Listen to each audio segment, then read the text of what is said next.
Tonight's story is about a place that exists just beyond the last street lamp, where the paved roads give way to gravel and the noise of the town dissolves into the whisper of the pines. It is a place for those who arrive with a certain kind of thirst, not of the body, but of the soul. Welcome to the tea house at the edge of town.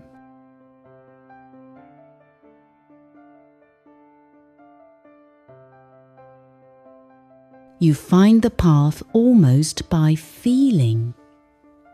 The light is the deep blue of just after sunset, and a faint wood smoke scent guides you like a thread. The house itself is small, built of stone and dark timber, with windows glowing like squares of amber honey. From its chimney, a thin silver plume of smoke rises straight up into the still, cold air. There is no bell on the heavy oak door. You simply lift the iron latch and step inside, and the world changes.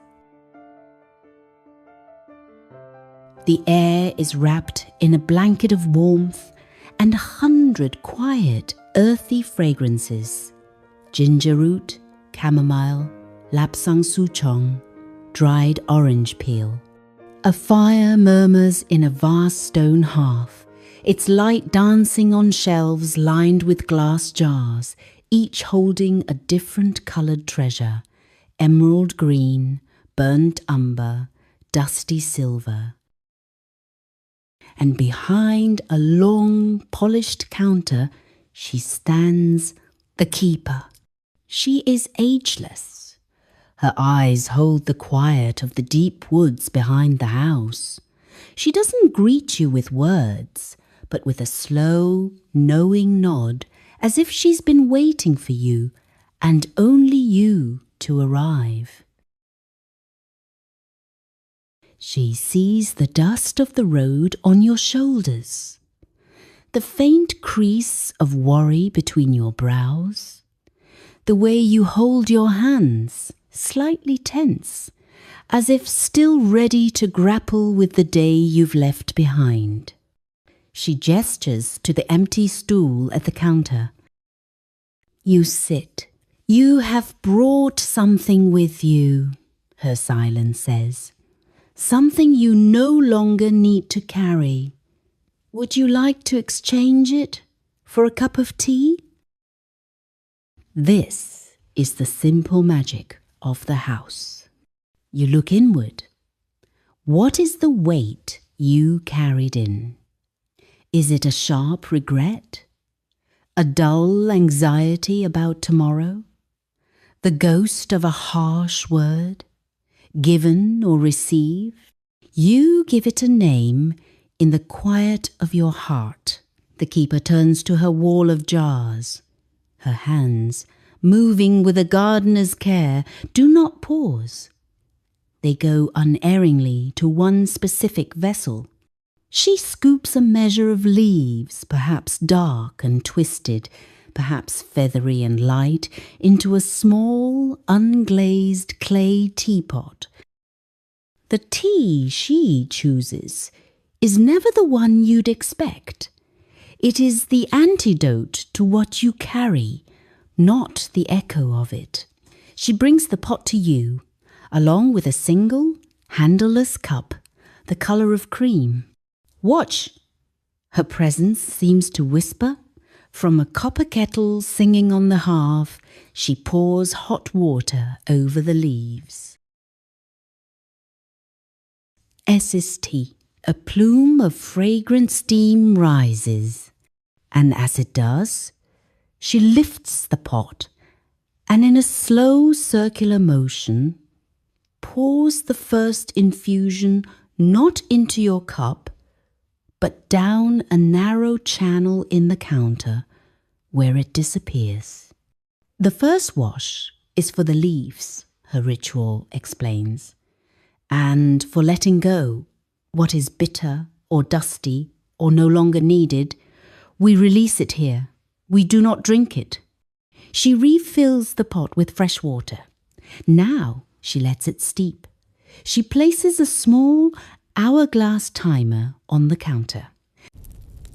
The only sound is the soft hiss of the fire and the faint trickle of sand. While we wait, her eyes suggest, look. You follow her gaze to the only other decoration in the room, a long, low shelf along the far wall. On it are dozens of small, plain stone. Each one, her silence tells you, was left by a visitor. A worry, a fear, a memory, transformed by tea and time into something smooth, something solid, something quiet. It is no longer a burden. It is simply a part of the landscape of this house. The timer runs out. With a grace that is itself a form of healing, she lifts the pot and pours. The liquid that streams into your cup is a color you have no name for. It is the deep gold of a maple leaf in autumn, shot through with hints of ruby and amber. She pushes the cup toward you. The porcelain is warm, not hot. This, her entire being announces, is for you. What remains after the release? The essence, the comfort. Drink it slowly. There is no hurry. The night is long and the fire is bright. You cradle the cup in both hands. The warmth soaks into your palms, travels up your wrists. You bring it to your lips. The scent alone, complex, herbal, sweet, mysterious, unlocks something behind your breastbone. You take a sip. The taste is not like any tea you've ever known. It is the taste of a deep, forgotten sigh. The taste of a tension unclenching. It travels down your throat not just as warmth, but as a soft, spreading light. And as you drink, the thing you named, the regret, the anxiety, the ghost, it doesn't vanish. It settles. Like the tea leaves sinking to the bottom of the pot, it finds its place. It becomes part of the story, not the whole of it. Its sharp edges are soothed by this profound, liquid kindness. You finish the cup. A deep cellular quiet fills you. The keeper smiles, a small, peaceful movement at the corners of her eyes. She takes your empty cup. You may leave your stone on the shelf, if you wish, her gaze says, glancing at the collection. Or you may take your peace with you and leave nothing but gratitude. Both are perfect.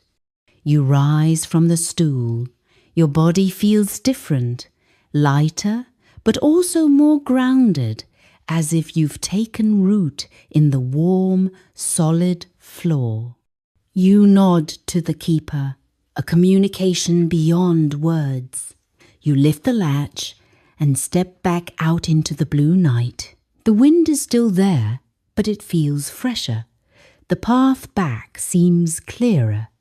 And inside you, where there was once a knot, there is now a lingering, gentle warmth, a teacup's worth of peace held in the center of your being. You know the way back now. The sign will always swing in the breeze. The fire will always be lit. So, as you lie in the dark, let this be a lullaby for your spirit. What would you name and leave at the tea house tonight? Imagine the path. Feel the latch lift. Smell the 100 quiet fragrances.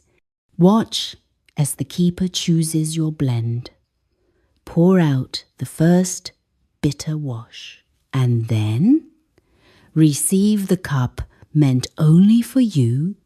Drink deeply of this imagined peace. Let its warmth be the last sensation you follow into sleep. Your stone, whether you leave it or not, is safe. You are welcome, always,